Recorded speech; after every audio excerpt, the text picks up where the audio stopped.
Okay, so here we go. Hi, everyone. Welcome to the show today. We have a very special show, and today we're going to be talking about the coronavirus and the politics of that. A few weeks ago, we wanted to do this show because the coronavirus had given us a very good example of government in action. South Korea and the United States had their first confirmed cases of the virus on the same day, January 22nd. And by May 3rd, South Korea had almost eliminated the virus and had already reopened much of the country. But the United States, on the other hand, was losing 3,000 people per day and had lost almost 60,000 people total. But due to some scheduling conflicts, we were unable to record the show at the time.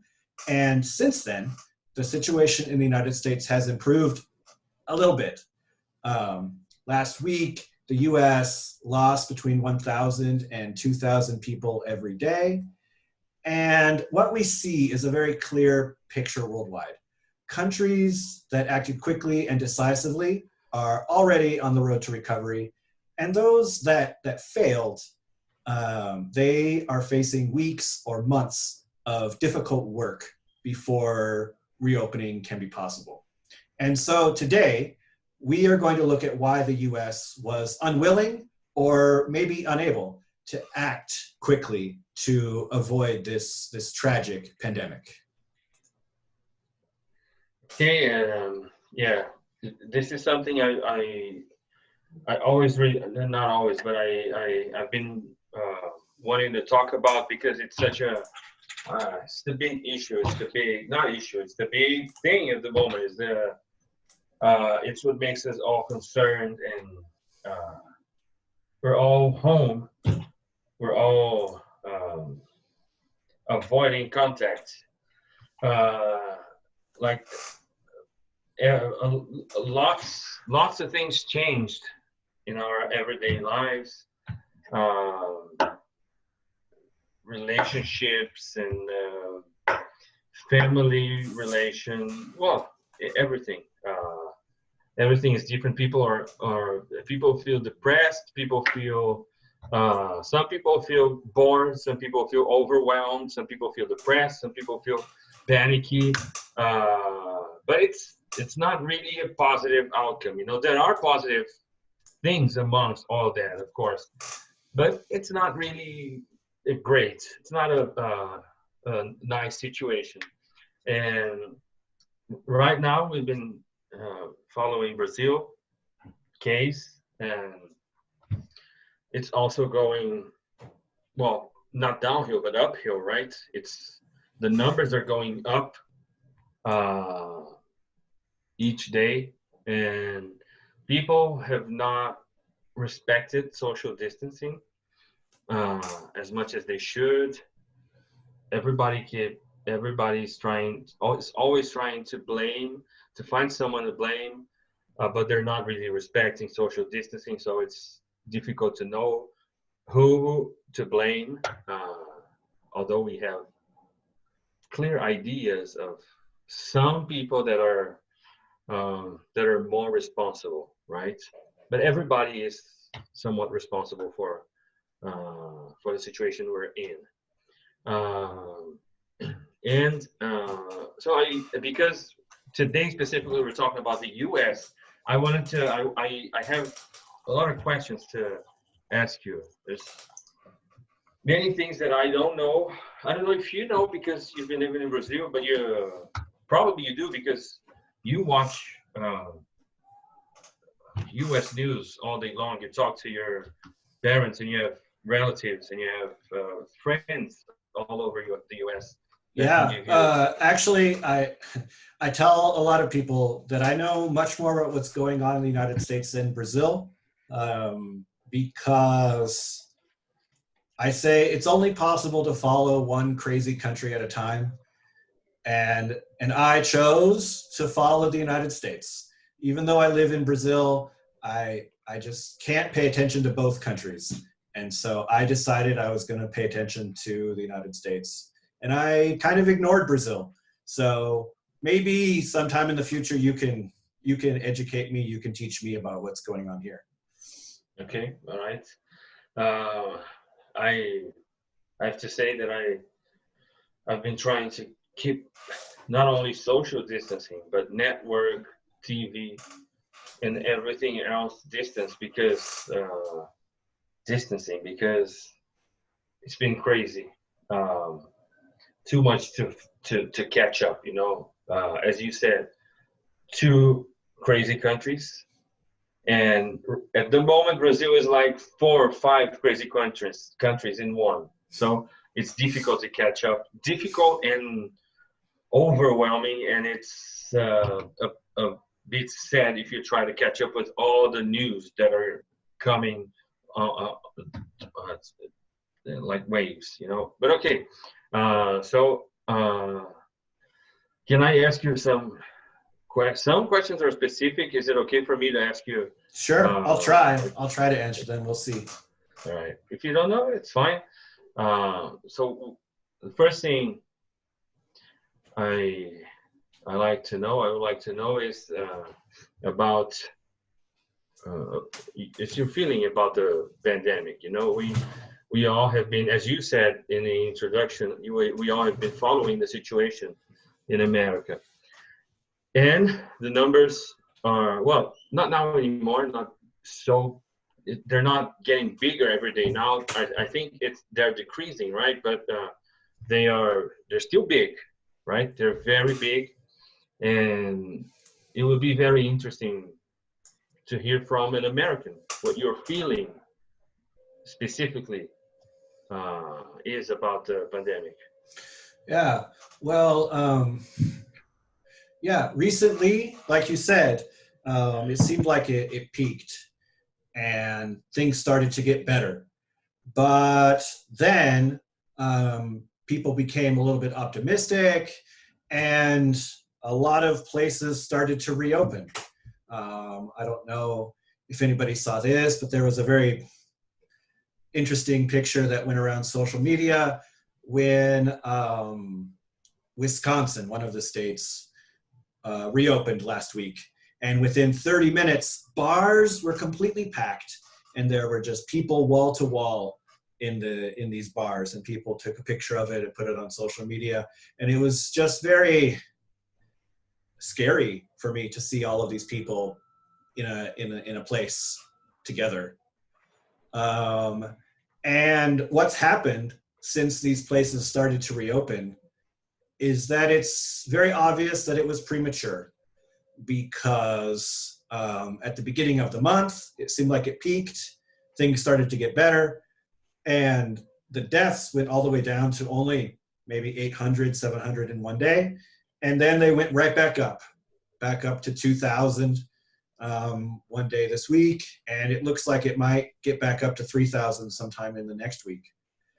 And so I understand that there's a lot of confusing and conflicting information. It's difficult to know who's right, who to believe, who to trust. But it seems one thing is very clear, and that we all have to take responsibility to maintain social distancing, to quarantine ourselves as much as possible. And I know it's not fun. And it's costing a lot of people their jobs, their livelihoods. It's hurting the economy. But we all have to think about what's more important, our money or our lives. Okay.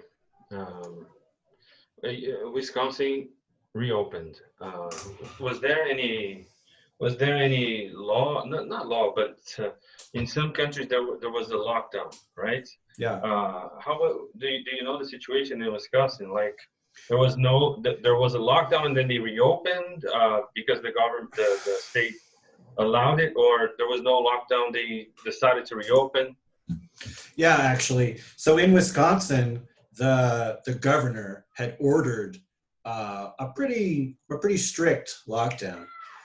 But someone, and I don't know if this was a business or a person, challenged the lockdown and said that it was an unconstitutional, illegal order.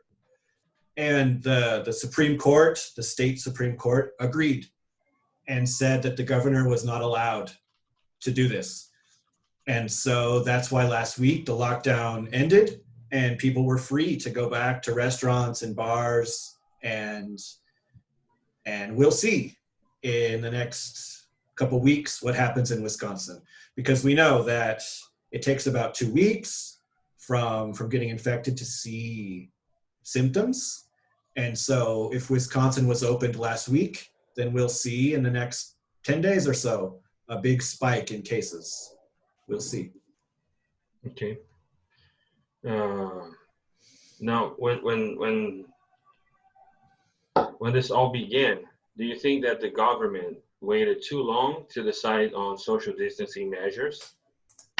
The government, I mean, I think the decision was up to, of course, that he heard technicians and health, sanitation, and people. But do you think the government, Trump, waited too long to decide on social distancing? Well, yeah, that's a good point, talking about the president, talking about Donald Trump, because we need to talk about the fact that in the United States, the government is too general of a term. So at least for this crisis, the federal government has completely failed this crisis at every opportunity and in every way. I can't think of how they could have done a worse job, the federal government. But state governments and local governments have in some cases succeeded very well. And so talking about the government as if it was one thing is not very accurate here. The federal government was terrible, absolutely horrible. But for example, state governments on the West Coast, where my family lives and where I studied, in places like Seattle and California and the state government of Oregon, were very successful. Seattle had the first big outbreak and some of the first positive tests in mid-January.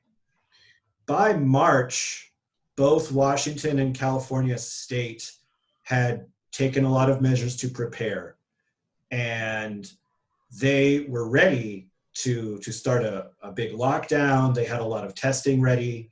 And after a few difficult weeks, at the end of April, most of the West Coast had pretty successfully contained the virus. But New York, for comparison, failed utterly. It was a terrible, terrible failure, because the local officials in New York had some political jealousy with the state officials in New York. There was just a lot of bad blood between the city and the state officials, and they refused to work together. And so in the end, if you look at the numbers from New York and San Francisco, two cities that have relatively equal populations and densities,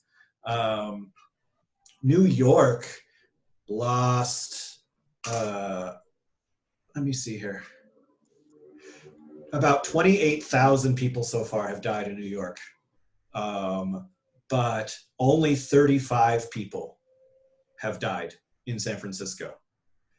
And to me, it seems like that's probably because of the effectiveness of the measures that got taken in both California state and the city of San Francisco versus New York, which delayed activity and failed to do anything because the politicians were arguing with each other for so long.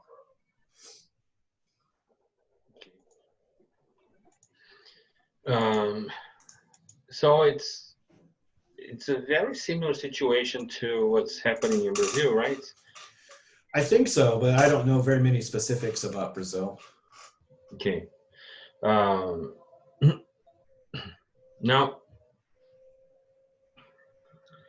what is the deal with?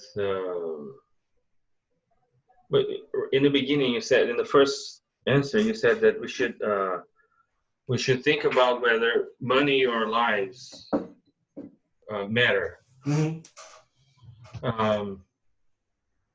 Why do you think that happens? Why do you think people, government, states, and why does it take? Why did it take too long for them to act? Well, I think a lot of people put this conflict between their jobs, their money, their investments, their businesses, and public health, and they think that the two are opposed for some reason in a pandemic, and that if we close down the country, if we close down and go into lockdown, that the economy will crash and that they'll lose all of their money. And as we see, that is happening. So I understand why they think that.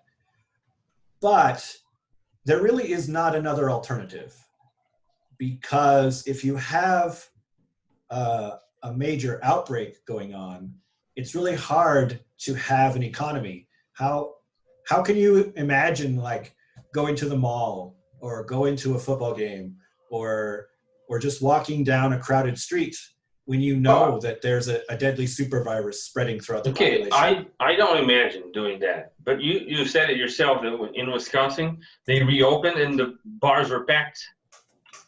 So you see how people, I don't want to pass judgment here, although it seems very clear to me what's the right thing to do. Not the right, but the more, help me out with the word here, the prudent thing to do, right?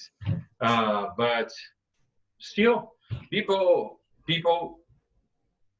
packed bars, not supermarkets. They didn't want to buy food to eat during the week. They went to a bar and they crowded a bar, you know? Okay. All right. I'm still very confused about like all of the different reactions from people. I'm still very confused. But well, I would say one thing in the United States, Americans are very proud in one way, and they think that they are special, better than the rest of the world. And because of this, a lot of people in the United States, politicians especially, and I bet a lot of citizens, a lot of regular people, heard about this very deadly virus coming out of China, and they thought, that sounds very bad, but it's happening to China, and that virus would never dare attack the United States. Like the virus knows better than to do something bad to America for some reason. Yes, okay, but you guys should know better. Every major catastrophe movie, every major like end of the world movie happens in America. Like the end of the world starts in America. Everything like the White House is attacked first by aliens, you know. So why not the virus go straight from China, like jump from China to America, you know? Yeah, but in the movies, America always wins. So and you'll see how after this pandemic, there will be a lot of movies about it, and America will have won in the movie. Yes, of course. And that's why everyone is like, this is no big deal. America's going to win in the end. It's fine. I'll go to the bar. It's fine. It's fine.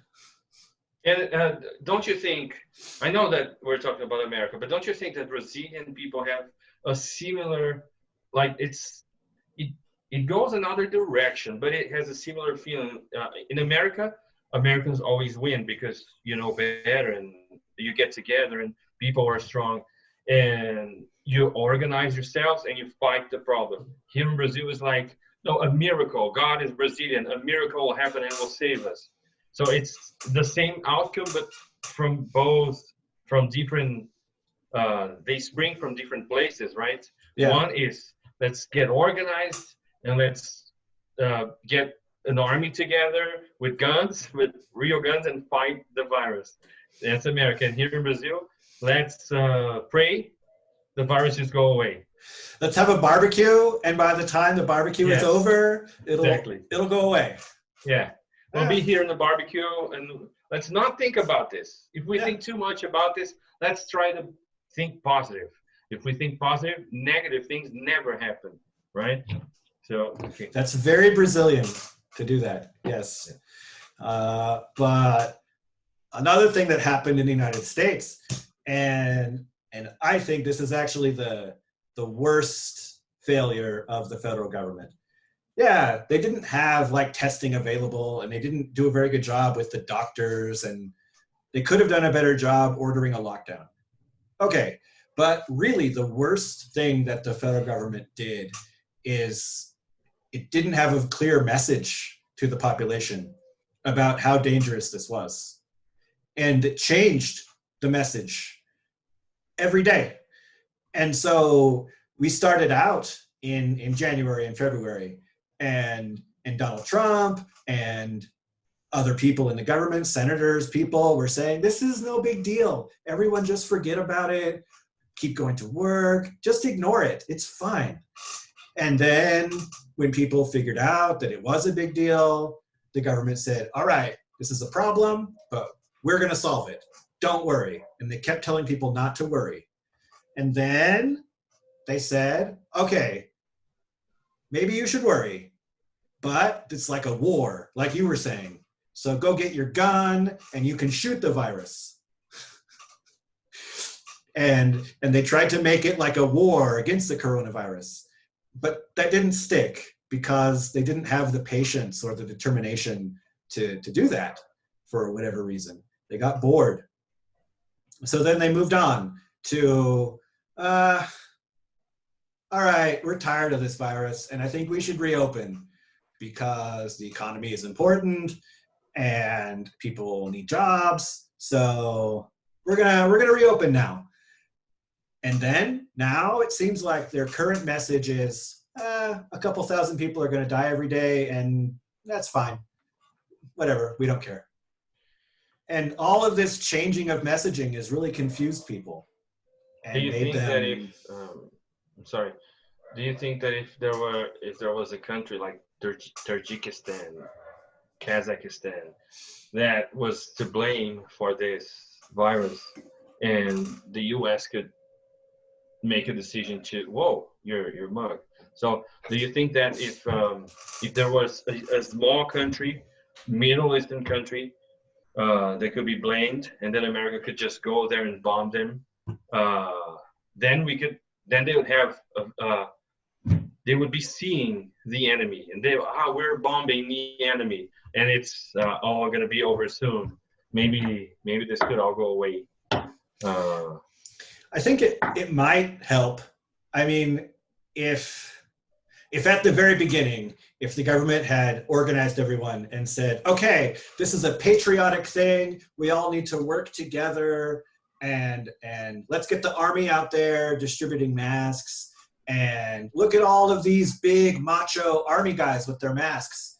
If you don't wear a mask, it means you're a little girly man. And get Arnold to wear a mask and be like, all buff with his mask, with his American flag mask, right? And then, like you said, if we had just sent some fighters off and bombed people. But Arnold is not on Trump's side, so I don't know if he would do that. But they could have. I mean, they could have asked him to just show up in a video being like, rah, rah, rah, masks, rah. I'm pretty sure he did that. And he did. But not because the government asked him. Yeah. But I'm pretty sure I saw Arnold doing that. Exactly. And Stallone as well. Yes. But no, the government didn't do that. Mm-hmm. They kept changing their message about masks good, masks bad, virus important, virus not important. So everyone is confused and doesn't know what to believe. It's the worst thing. Do you think that's just not being organized, or do you think that's a strategy, like chaos, the chaos strategy? Let be chaotic, and then people will be lost, and we'll try to because we both know that uh, there are chaos strategies. People choose to do that sometimes, right? We've been following that here in Brazil. In Brazil, that's uh, what's going on at the moment. Just let's torpedo everybody with confusion and fighting and everything. People get stunned, you know. You think that's a strategy, or that was just not being organized at all, or both? I don't know. I really don't know. Like, this seems like a politician's dream scenario. Like, if you're a politician and you like winning elections, right? This is an opportunity for you to be loved by everyone. And we see around the world that countries that did a decent job, not even a great job, just kind of decent, the leaders of the country are much more popular now. Like in the United Kingdom, Boris Johnson, not a very popular guy. He was never very popular until the coronavirus happened, and the UK has done not great. They've done fine. They've done an okay job dealing with it. And today, Boris Johnson is much more popular than he was before. And so if guys like Bolsonaro and Trump like had just been somewhat competent today, they would be very popular politicians. And so I don't know. I don't really buy this whole they're being chaotic on purpose idea, at least for this crisis specifically, because the other way is easier and more simple, more obvious. I don't know. It doesn't make sense. The results are better, right? Yeah. Now, we talked a lot about the chaos and the negative outcome in Brazil and America specifically. But there were countries. Well, the UK, you said, did an okay job, not so great. But there are countries like South Korea that have been very successful,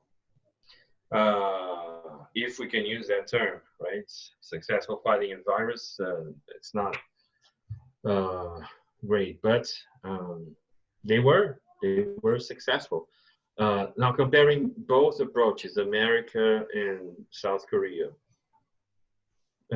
what do you think were the main differences? Well, for a lot of the Asian countries, they had experience before because, I don't know, was it like 10 years ago, the SARS outbreak that happened? Mm-hmm. All of these countries like Korea, Japan, China, and even places further away like Australia, they got to have some experience with the pandemic. And they got to see that the most important thing is to act quickly. Because if you delay and you allow the virus to spread, it becomes impossible to contain after it's already spread throughout the population. And so all of these countries in Asia, they went at it right away. They did not waste any time. And so we see today that a lot of these Asian countries have things not completely under control, but they're in a much better situation than we are, either in Brazil or the United States. South Korea is much better, right? Much better. They tried to reopen the country at the beginning of the month, and they've had a few localized outbreaks, and then they closed down that city, but the rest of the country stays open. Okay. What did they do in South Korea? Do you know specific measures? Was it just social distancing? Was it testing? Was it lockdown? Or is it just that Asian people have such a different education and such a different respect for rules and regulations, and because they do, it's is completely different in Asia, in the East, than it is here. Um, Here, it's even nice to rebel against rules and regulations and the government, like at any time.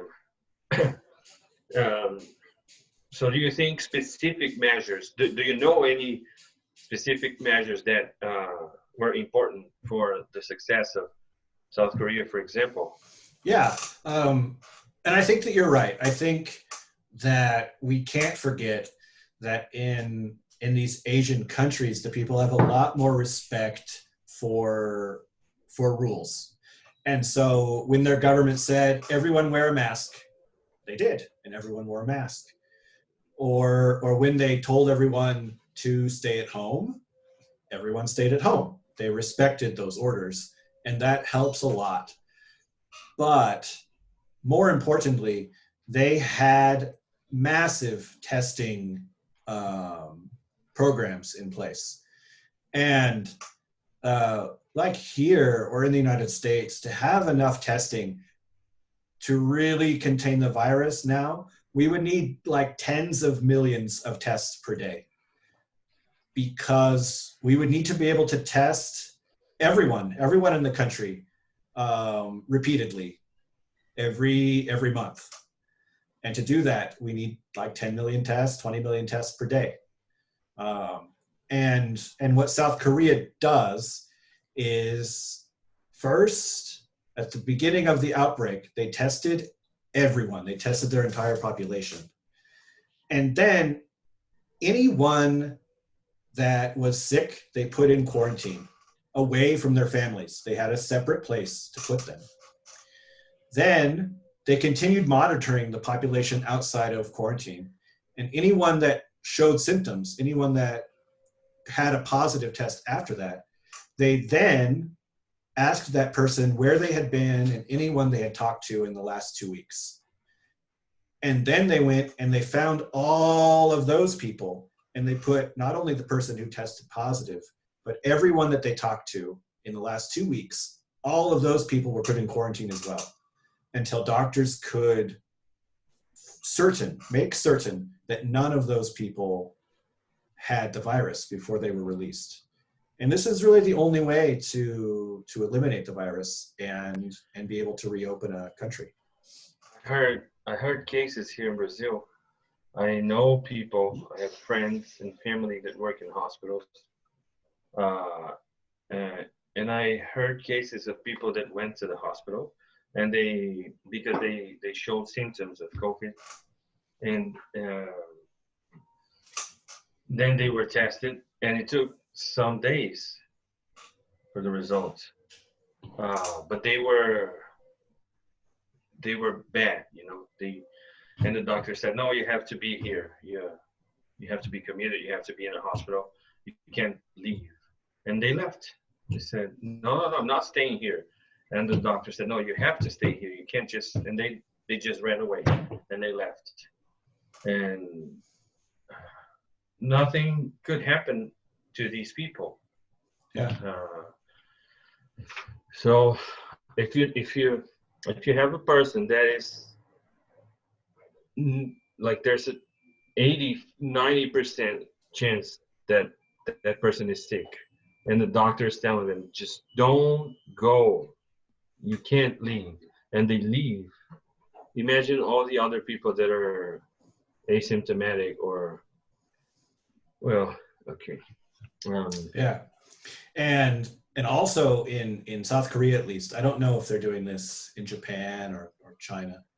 In South Korea, the government has installed onto everyone's cell phones apps that track you and monitor your temperature all the time. And so if you've been ordered to go into lockdown, if you're in a city that currently is under lockdown and you leave the house, the government will know, because your phone is being traced. And if you say, I'm going to go out, but I'm going to leave my phone at home, you will go to jail. All right, but that can't happen in Brazil or America. that just can't It happen can't. I know. because of individual freedom, right? Because of Yeah. the government can't. Um, they can't do that, even in a situation like this. They cannot do that. To be honest, I don't really have an opinion whether that's good or bad, right or wrong.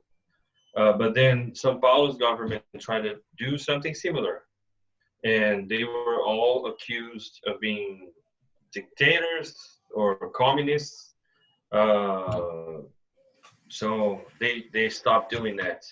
Yeah. Well, I was just reading this week an article from Folha here about São Paulo, and the article said that here in the state of São Paulo, if something doesn't change, if we have the same conditions that continue, by the end of June, the state of São Paulo will have 50,000 new cases of coronavirus per day, which would be a lot, a lot of casualties, if you can imagine. So I predict that some strict quarantine, some strict lockdown measures are on the way for us here. And whether they're legal or not, whether they're constitutional or not, I don't know. And I have a feeling that the government is not going to care. They might just enforce them and deal with the legal problems later. I heard so much about this, about a lockdown in São Paulo.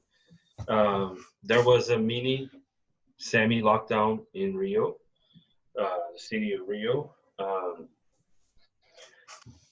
There was a car rotation in São Paulo last week, and then everybody started to criticize that because the car rotation made the influx, is that a word, of people in the subway increase. You know? Okay, yeah, there was a huge influx of people on the subway. Yeah, exactly. So, but then that's the thing. People keep trying to find someone to blame. And I said, well, if anyone that can, of course, I understand that a lot of people can't. They have to go out and work. But everybody that can stay home, if they just stood home, if they just stayed home, then there will be no bigger influx of people. That's the thing. And companies have a say in that too. Bosses of smaller companies have a say in that too. They can I have students that had to go back to work because their bosses said, no, you got to go back to work. And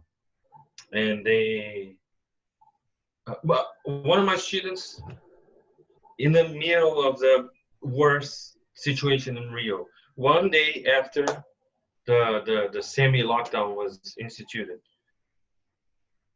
my student's boss told her, tomorrow you need to go to Rio. And she was at home doing home office. And she said, but tomorrow, yeah, I bought your tickets, you're going to Rio tomorrow. We have to sell. She said, well, okay, and then next week you're going to Belém. I said, oh, what? Jesus Christ. Okay, and they even told her that, well, and you're being tested for COVID because if you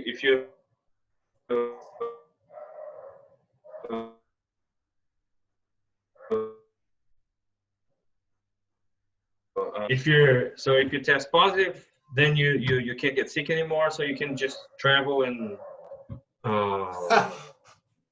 just go everywhere. Yeah.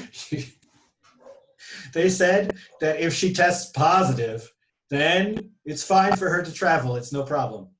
Exactly. Oh my God. Exactly what they said. And I told her, I said, look, but can you? And she said, well, my money, my everything depends on that. So my life, my salary, I need to go. I can't just say no. If I say no, they'll fire me. I said, okay, just let's hope and pray that everything is fine, that nothing bad happens, and she's young and healthy, but still. Anyway, so I you were telling me about the phone thing, right? Yeah. That in I don't know Korea, how I feel about that either. It's very authoritarian. it seems right, but It is. That's the very definition of authoritarian. But I don't know. Maybe it's necessary. yeah, but there are contexts, right? Yeah. Well, And anyways. the thing about freedom is that, all right, you can have freedom, but you have to be responsible with it. And it seems like here in Brazil and in the United States, a lot of people have the freedom. Okay, you are free. You can go out. No one is forcing you to stay in your apartment with a gun, or the police are not there sending you to jail if you don't. But no one has the responsibility to do what they should.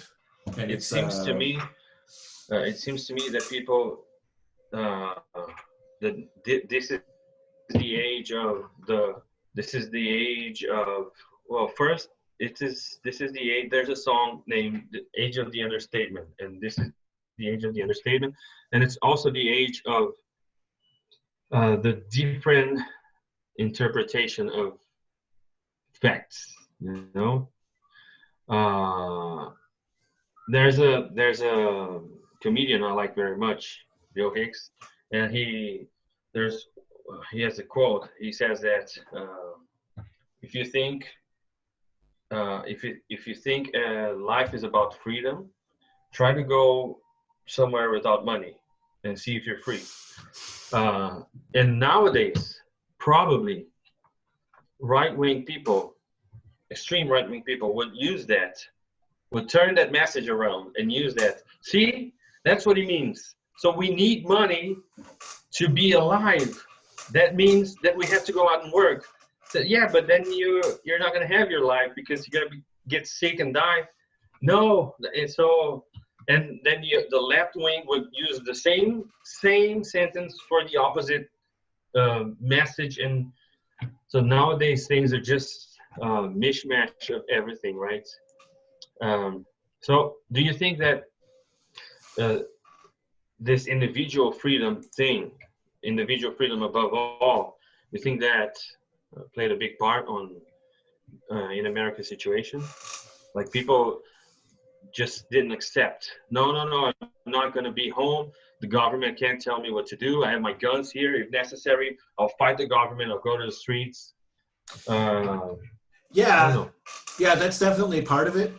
But at least in the United States, there's this little paradox where the people who are most patriotic are also the people who yell the most about personal freedom.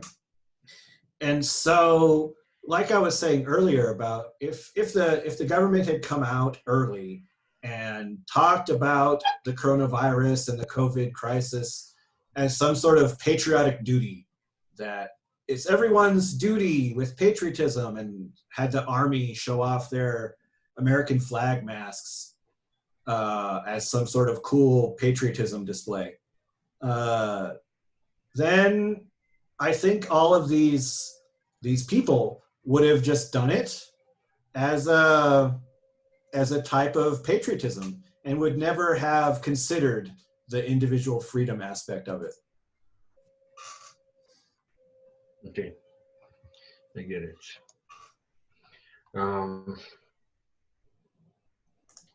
What about the political outcome of that? Not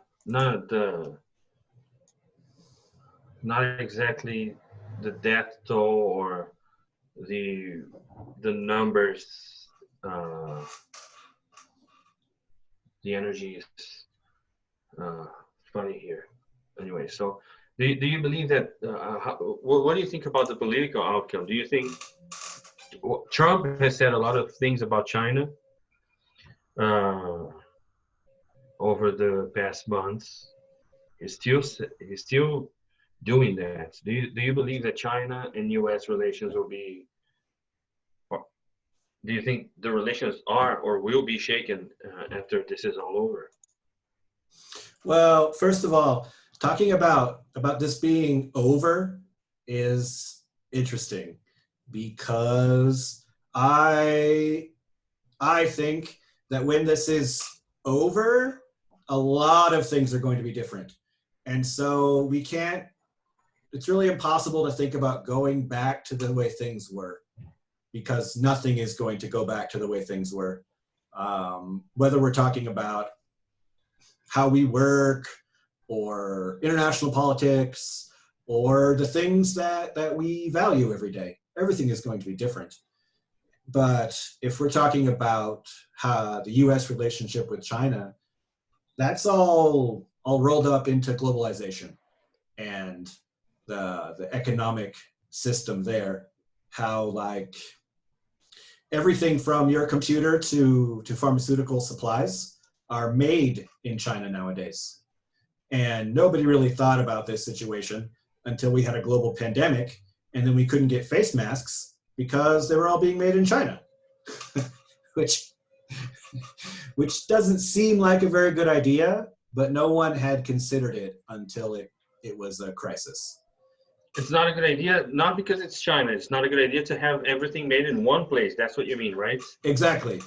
Yeah, I Exactly. remember 2015, I guess. Trump went to David Letterman, who was being interviewed by David Letterman, and so Trump started to talk about politics at that time, and Letterman asked him about China and the relations, and Trump said, we're bringing jobs back to America. That's what we need to do, and that's what the government should be working for, and blah blah blah. And Letterman, and then Trump said, "I have gifts for you, David. I have a tie and a shirt from my collection." And David said, "Wow, nice, tremendous gifts." And then he got the gifts, he got the shirt, he got the ties, and he checked.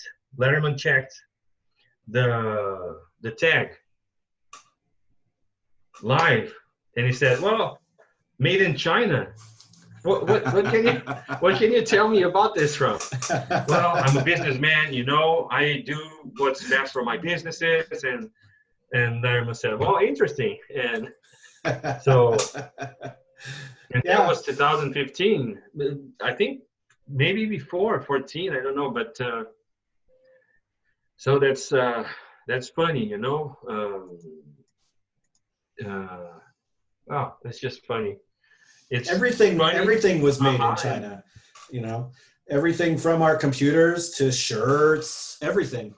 But it's not just China, because for a lot of things, if you talk about like a smartphone, if you want to get a smartphone produced, you have to get supplies and pieces and different parts manufactured in probably 20 or 30 countries all around the world.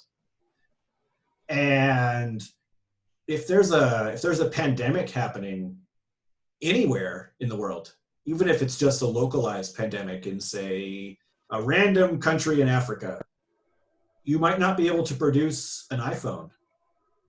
If there are a few countries in the world suffering a pandemic, it might be impossible to make iPhones because these really complex devices that we have today are produced all around the world. So I feel like in the future, people are going to understand that risk, and they might not do that anymore. So things are going to be a little different. Well, don't mess with people's iPhones, right? Yeah. Maybe Elon Musk. Things really get real then, right? Now, going back to our first show, maybe if we get Elon Musk to work, he's probably doing that. He's working on a better version of iPhone that can, like a phone that can become a car and travel to space. It's in your brain. It's just a chip yes, that you put in your brain, and then and then Elon Musk gets to control you for 4 hours a day, but the chip is free. That's the impression I get from Elon Musk, that he's like a very, very smart, intelligent, genius hippie. Like, no, man, it's all in your brain. And he's actually saying, and it is actually in your brain, Yeah, right? it is actually. Well, anyway, so um, as a Brazilian resident, I know you don't know much about Brazil. You've been following America. But as a Brazilian resident, what is your expectation for our country in the next month or two, or in the next months regarding the pandemic? Nothing good. in the US, it seems like things have sort of stabilized, but in this up and down stabilization, where it doesn't get overwhelming, but it also never solves. It just sort of stays in this hazy, bad area. But in Brazil, it seems like the leaders, the health system doesn't have the ability to even accomplish that much. And so things are just spiraling out of control everywhere. I know we saw like a month or a month and a half ago, the health system in some northeastern states get completely overwhelmed.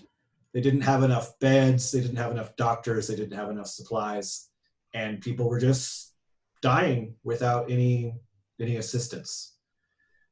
And I am afraid that this is going to come to Sao Paulo very soon. And there's no real leadership that's trying to prevent it from happening. So, And the ones that are trying to prevent it from happening, they are, well, I'm not going to talk about this right now. It's because this is only political. But remember when you talked about confusing messages, right? Here in Brazil, that's what's happening every day: confusing messages and chaos, political chaos. We can talk more about politics in another opportunity. Now, I think this is the last question I have for you.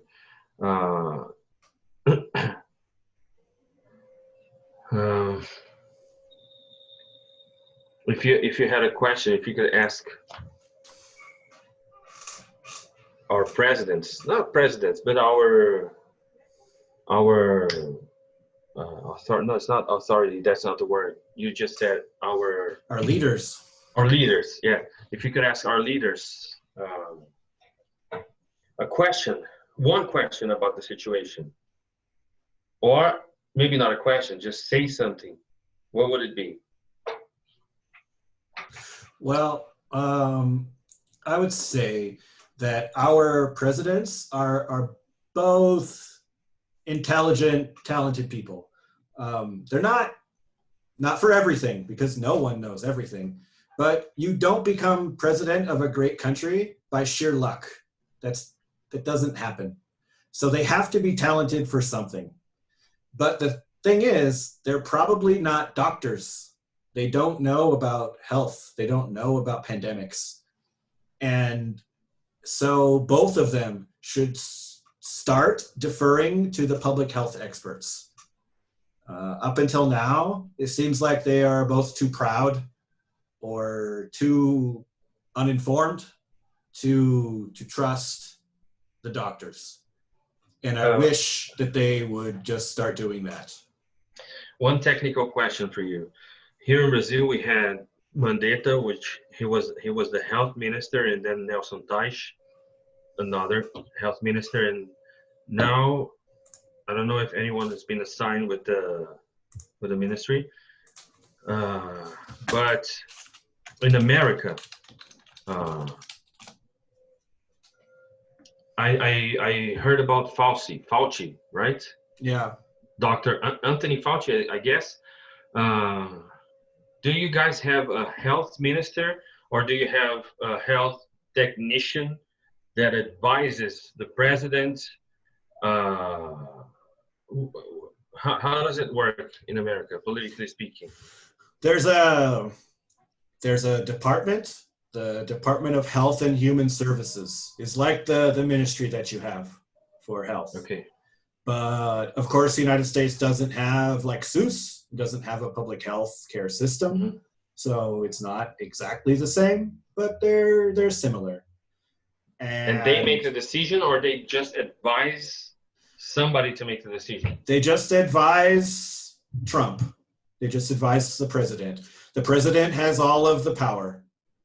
But everything? Everything. In day-to-day operations, if the Secretary of Health and Human Services can do whatever he wants. Okay. But the president can always overrule him, can always intervene and say, no, whatever you did, I disagree. Do the other thing. Yeah. They don't have any power of their own. They only act to fulfill the president's desires. Yeah. All right, I understand. Well, with that in mind, with that last sentence, they act to fulfill the president's desires. I think we could wrap this up. I don't have anything else to ask you. Well, actually, I have tons of things to ask you, but it would take us hours. Maybe next time. Maybe next time. So I think that's it for the day. Thank you for giving me or sharing some of your time with me and with our viewers. And I guess that's it. If you want to wrap this up, if you want to close this, great. It's up to you. Yeah, sure. Thanks everybody for tuning in. I hope I was informative. I hope I answered some of your questions also. If you have any other questions, you can leave a comment here. And don't forget to like and subscribe for more videos. This week we have a new grammar video coming out about adjectives, and look for other videos about politics and culture in the future, including hopefully one where I can ask Rodrigo about whatever is going on in Brazil. Maybe I can learn a few things. Okay, so I'll see you guys soon and have a good week. Bye-bye.